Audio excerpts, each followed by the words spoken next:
واحد حب واحدة جدا واتجوزوا، كانوا أسعد زوجين في الدنيا. الراجل جات له سفرية فسافر، وهو بره جاله خبر إن زوجته جالها تشوهات في وشها بمرض جلدي نادر.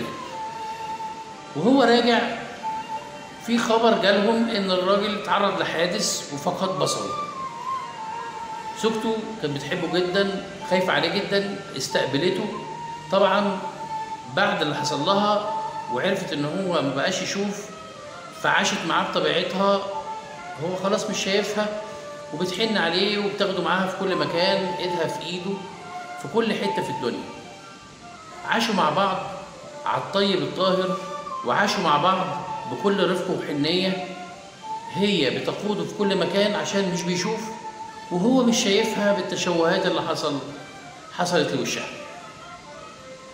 هي طبعا كانت مريضة والمرض زاد عليها، وجه يوم وفاتها.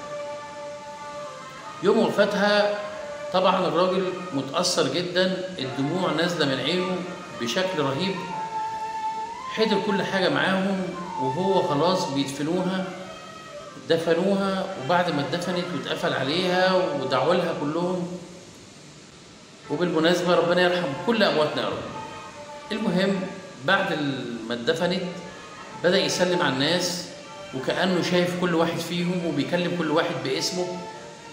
فواحد مسكه سلم عليه جامد وقال له ده أنا كنت مستنيك عشان أوصلك للبيت، أنت بتشوف؟ قال له أيوه كنت بشوف. أيوه بشوف. قال له أمال السنين اللي فاتت دي كلها كانوا يعني بيصطحبوك رايح جاي رايح جاي، ويطلع ينزل يحمد لا مش عارف إيه كذا. قال له الفترة اللي فاتت دي كلها أنا لما كنت مسافر وعرفت إن زوجتي جالها مرض جلدي ساهم في إن هو يشوه وشها، أنا ما حبيتش إن أنا أذي مشاعرها. عملت خبر الحادثة اللي أنا تعرضت لها وفقدت فيها بصري علشان ما أذيش مشاعرها.